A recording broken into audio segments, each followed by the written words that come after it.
All right, so here's the explanation of the quiz. It says write a class that has instance data for material, number of prongs, and color. Create getters and setters for all instance data. Create a toString method that returns a string that represents the object in some way. Create a constructor that accepts and initializes the data. And then the last thing I told you to do is to create a driver class that instantiates a fork object and test all of the methods. That means even the setter methods. Some people didn't test the setters. Depending on how many of the methods you actually tested was how many points I took off the quiz. Okay, so that's what you're supposed to do.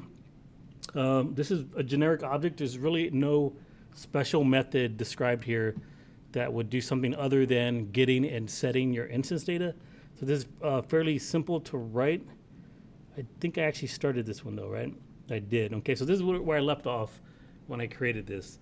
So here is the instance data, and I do tell you to have the constructor. No, I do. Create a constructor that accepts and initializes instance data. So when the book tells you that, or when my quiz tells you that, that just means that your constructor is going to take data in that it's going to use to set your instance data, which is up here. So I need data that's going to match those three types. So I need a string for material. I need an int for prongs, and I need string for color. I'll just say C, okay? And I'm gonna say material is gonna be equal to mat, and then prongs is gonna be equal to prongs, and color is gonna be equal to C, right? So basically, the constructor, this is the parameter list.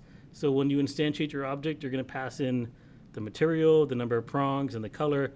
The data is going to be held inside of these variables during the execution of this constructor, and it's going to be assigned to your instance data.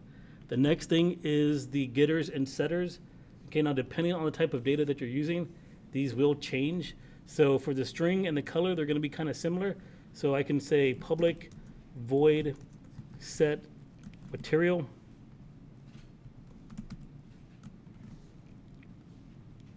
Open close curly brace, and I'm going to take in a string, and it's going to be some value of material. For now, I'll just say like V or M for material, and then I'll set material equal to M that is being passed in. And then for my setter, for my color, I'm going to say public void set color, and it's going to take in a string C, which is going to be the placeholder for the color that's being passed in. And then I'll say color will be equal to C, which is the value being passed in. Now, the number of prongs is a little different because the data type is an int and not a string, but it still follows the same format. Public void, right? These setters typically do not return anything. Then set number of prongs. And then I'm going to take an int and then P for the number of prongs. And then I'll just say number of prongs is equal to P. Okay, real simple, right? All setters follow like a specific format where the only real thing that's going to change is the name of the identifier for the method and the data type that is being passed in, right? Whatever is passed in, you typically just assign it directly to the instance data. Now, once we go past the midterm, then your setters are going to have to be set up in such a way to where you actually filter out the data that's being passed in to something that makes sense for whatever object that you're creating this blueprint class for. Okay, now for the getters, really simple. All you're doing is just returning the value of what is stored in your instance data. So for a getter for material, it would be public string because you're returning back a string, get material. There's nothing inside of this method, so the method doesn't take anything.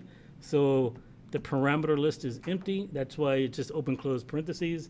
And then inside the method body, we're just simply going to return the material. Okay. Now, the color is going to look identical, right? You're going to return a string, so you're going to say public string, or you're returning back a string, get color.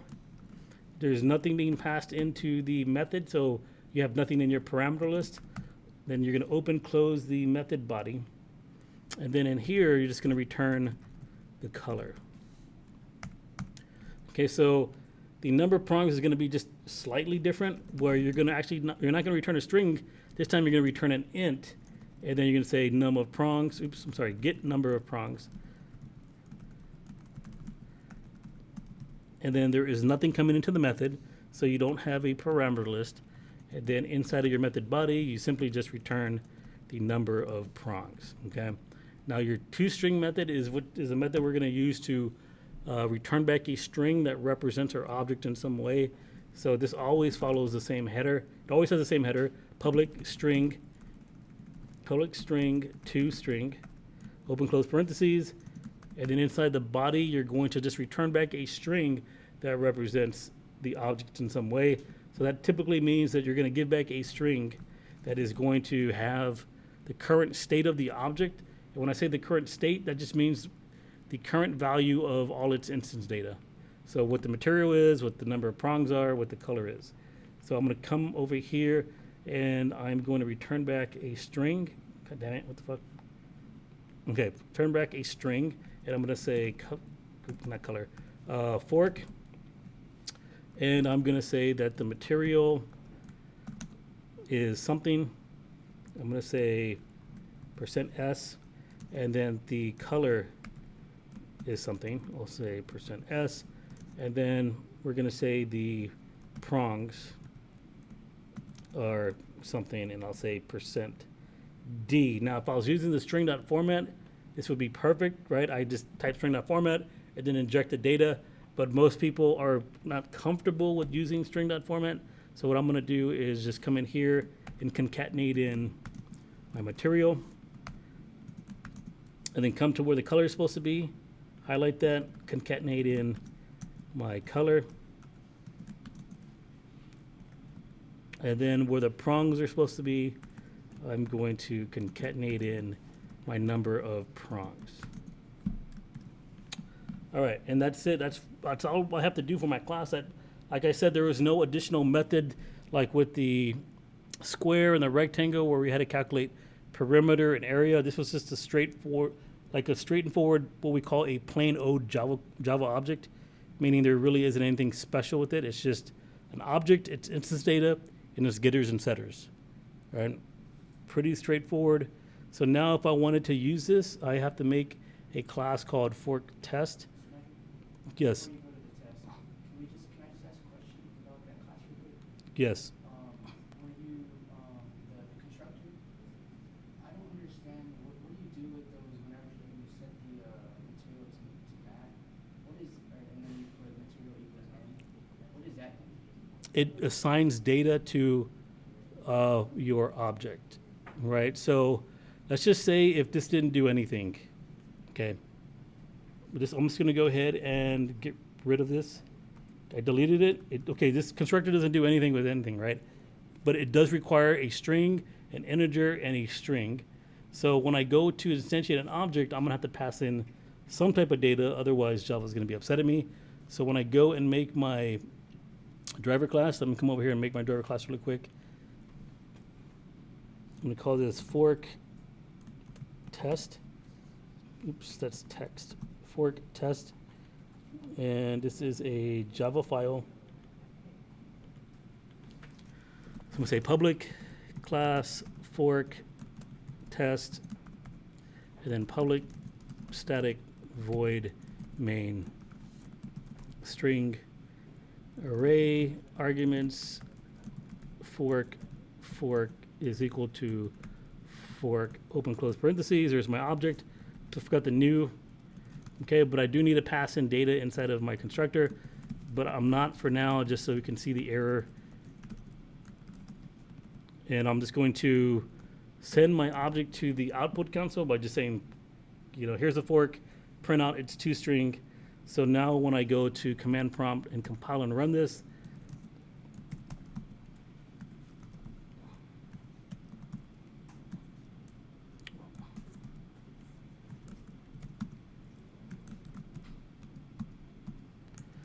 okay, I'm going to say Java C, and I'm going to compile fork test.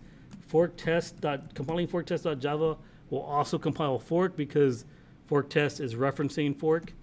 Compile, and it's upset at me. It's telling me that it required me to pass in a string, an int, and a string, right? But I found me trying to use a constructor with no arguments.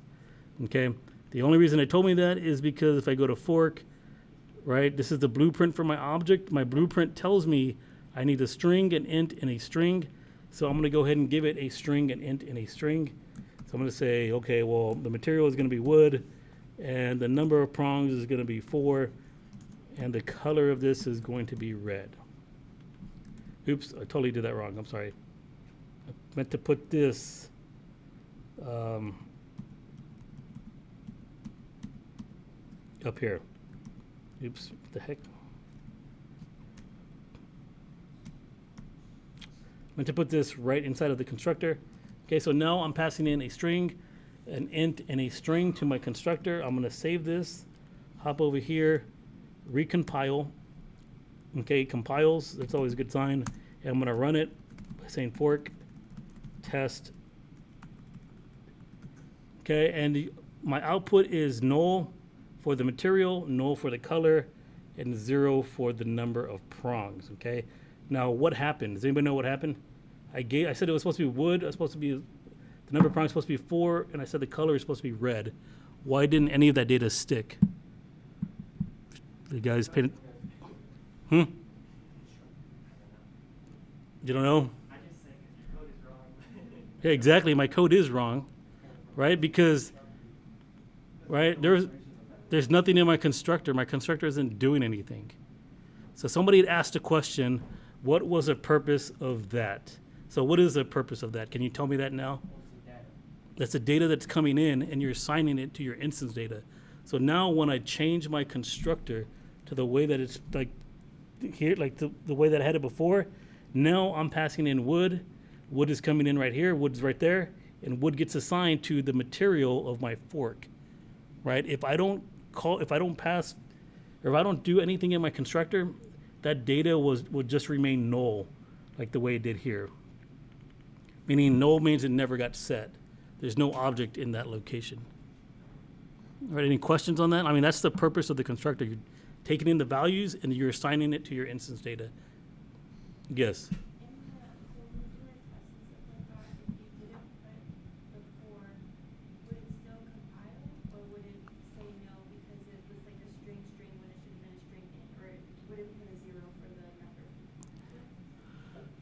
Wait, say it again. I'm sorry. So, like, you know how you put wood for red? So if you would just put wood in red, would it make the number prong 0, or would it not compile? Oh, yeah, it wouldn't compile. Okay, yeah, that's a good question. Because the question was, I defined having 3 parameters passed in, a string, an int, and a string. Now, Java is very strict, right? If I say, you know what, I don't know how many prongs, let's just leave it off. Okay, now I'm passing in a string and a string. Now when I save this and I come over here and I meant to compile, it didn't compile because it said required a string, int string, it found a string, right? If you wanted, like you could, this is something we're gonna talk about. So after the midterm, we're gonna keep talking about chapter 4, unfortunately, but we're gonna talk about overloading our constructor. Now for some reason you said, you know what, if they just give me the material and the color, and I'm gonna just set the number of prongs to something else. You can do what we call overloading your constructor. You can recreate the same constructor, except on this constructor, instead of taking a string int string, you just take in a string, and then you set the number of prongs, which would be 0 if you don't set it, to something that will make sense, like maybe like a 3, right? Now when you come over here to compile this object, you're using the constructor that you just created, where you take in just 2 strings, and when you run it, you can see that the prongs are 3, right? Because you just hard-coded it to 3, like that. So you basically, you did what we call overloading a constructor, where you made 2 of them. Now there's 2 different ways to create a fork object. Yeah. And we'll talk more about this after the midterm. We'll spend about like another week in chapter 4, or doing chapter 4 ideas. Can I ask you another question? Yes. So on your getter, the set materials, for example, on your setter, why do you put material equals and? I mean, what's the significance of this? It's the same significance as putting material equally matte.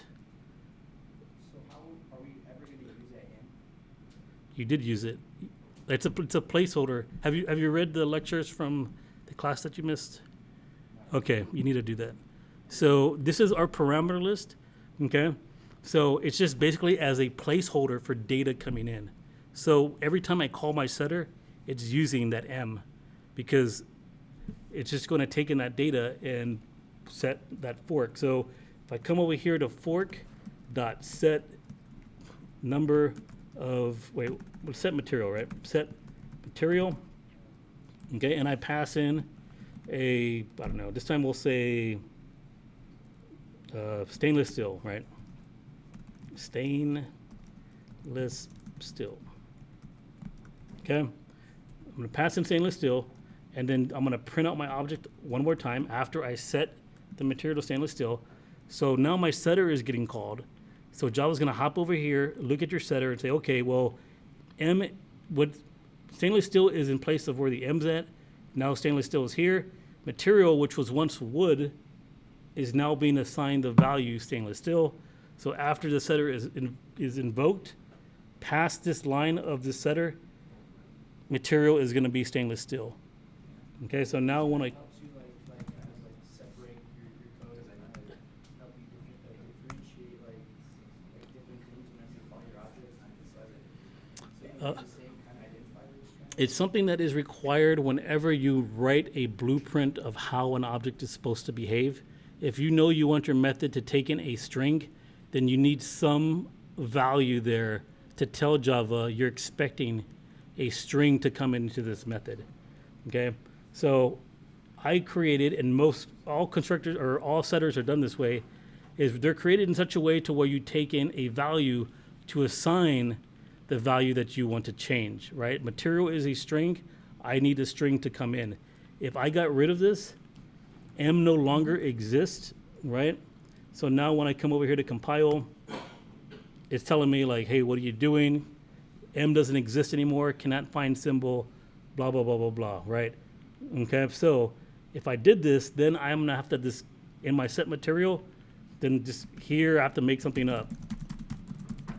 Okay, now this defeats the whole purpose of having a setter, because now I do not have a set material that takes a string. I have a set material that takes nothing, and then when it's called, when I call it, it's going to be whatever value I said to change it to in my setter. Okay, that's the purpose of the parameter list, is you're making a placeholder for the data that you want to come into this object. Does that make sense? That makes sense. Okay. All right, any other questions? All right, so that is the fork. I think writing a class now, at least I know for at least half the class, I could just tell by some of the work you guys have been doing is pretty simple, right? Once you know your instance data, it's just writing getters and setters in a two-string method. It really isn't that difficult. We can make an object for anything. So there is a problem in the book that tells you, let me see if I can use my pen again.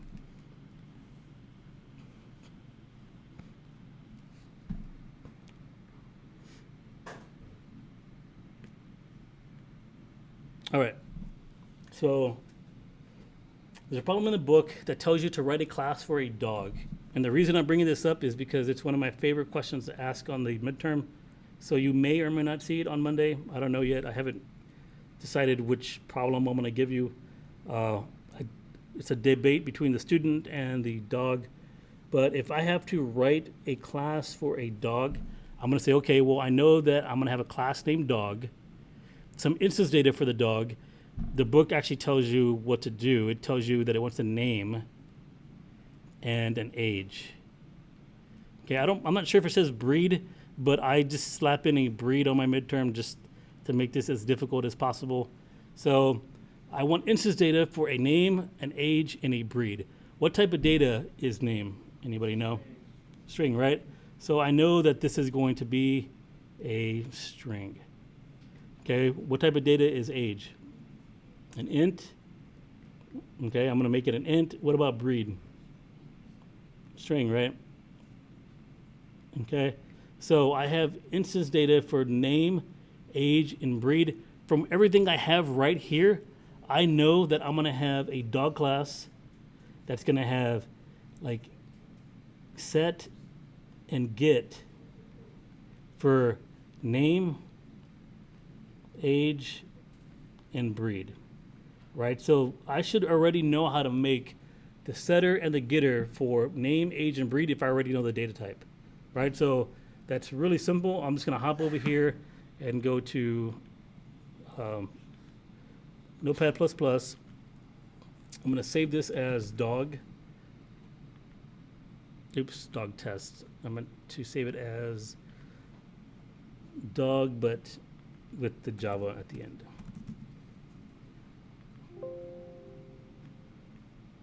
Okay, so what I'm going to do is I'm going to say public class dog, open close curly braces. I know I want instance data that is going to be a string for the name, and instance data that's going to be a string for the breed, and then instance data that's going to be an int for the age. All right. Now, that is my instance data. Immediately, I can say, okay, well, I need a setter and a getter for each one of those. That's 6 methods. Setters take the form of being public because it's a service method through the object. So public doesn't return anything, so I'm going to put void. And then set name is the identifier that most people use. Name of the instance data, but just put set in front of it. Camel case the name. Okay, you know, since name is a string, you're going to take in a string. So in your parameter list, you're going to have string and then some identifier. I chose n, and then I'm going to take in whatever value is coming into the setter and assign that value to my instance data name. Do the same thing for my breed. So public void set breed. Take in instance data, or excuse me, take in a value for breed and then set my instance data equal to the value that came in. And then I'm going to have a setter for my age. This time it is not a string, it is an int.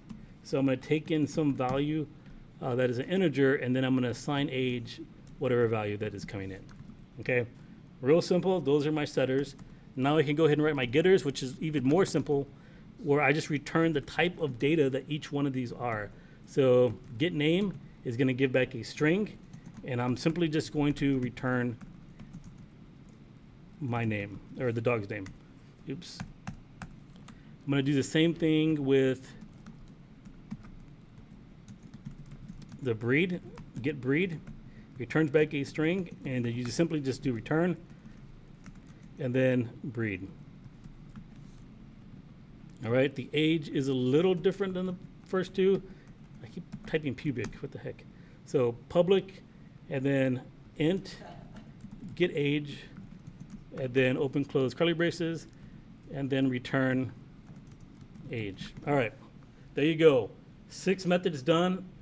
Like on a midterm, that's probably at least 40% of what you have to do, right? For this class. I mean, it isn't that difficult.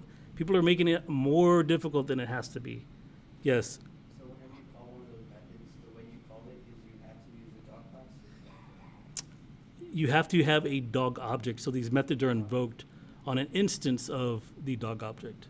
So like whenever you create your variable class, you do the dog, you create a variable equals you and then dog, and then that would be your object? The Yes, so like all the ways that we've been creating objects before, like that right there follows the same pattern. We did the same thing for the scanner object. We did the same thing for the random object, right? You specify the data type. The data type is going to be the name of the class. You give it an identifier, and then you just assign it new, and then you call the constructor. So in this case, we only have one object to use in the driver class, right? I don't know what you mean, one object. Like,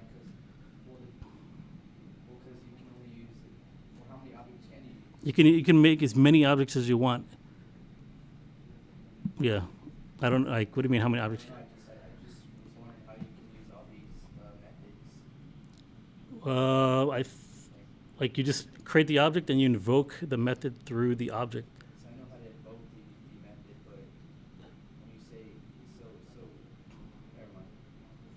I mean, like that's what we've been doing this whole time. Like if I wanted to use any of the fork methods, I create a fork object and then I just invoke the method set material.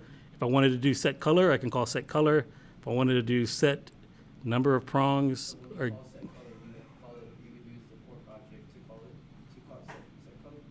you have to use the fork object because the method only exists on fork objects. That's what I'm asking. There's no other object you can use other than the fork?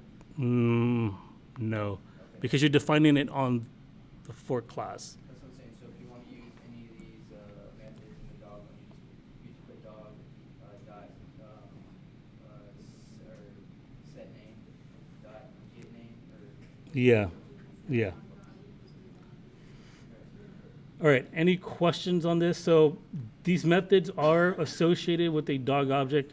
They can only be invoked on an actual instance of a dog object. So that means you're gonna need to instantiate an instance of a dog before you use any of these methods. So if I were to make a driver for this, I'm going to save this as a dog test. That's interesting. Do I already have one? Yep. I'm looking at it right now. So I made a dog object already. Okay, so I'm gonna name this dog test 2. All right, and I'm gonna say public class dog test 2, then public. Oh, so I already made this dog object. I replaced what was already there. Oh, okay. So public static void. Well, let me just, dang it. Just letting you go through. I'll just open up what I already have.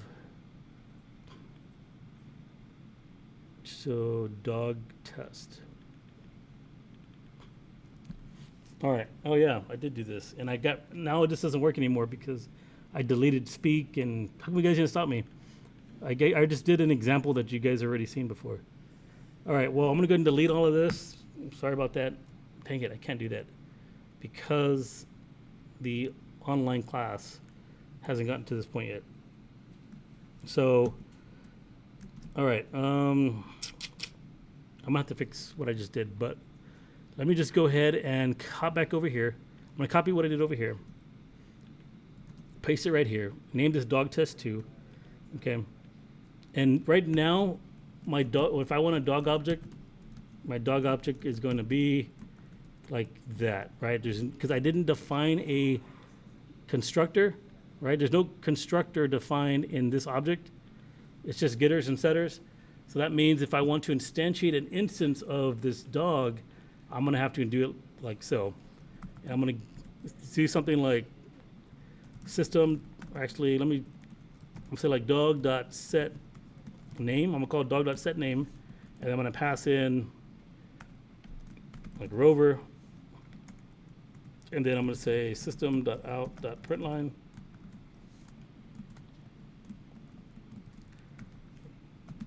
Dog's name is, and then dog.get name.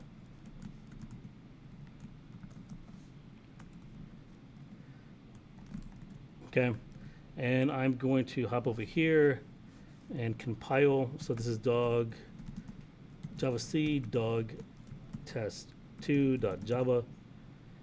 It compiles. Oops, I misspelled something somewhere. So private supposed to be a string. Private string name. Compile and run dog test 2. All right, dog's name is Rover. All right, but if I were to create a constructor that takes in 3 values, then I would hop over to dog, and I'll come over here and decide, you know what, I want my dog object to take in a value for the name, a value for the breed, and a value for the age.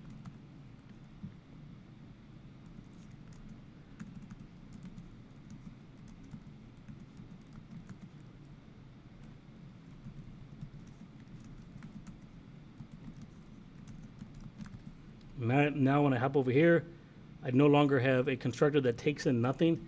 So when I try to compile this, it doesn't compile for the same reasons. It needs two strings for the name. All right, I'll just say like, I think I used Bob before too. What the heck, Bob, and then I'll just say Bob's a poodle, and his age is 3. And then I'm gonna hop over here, compile, and run, and it runs just the same. It's just I had to instantiate my dog object differently. All right, any questions on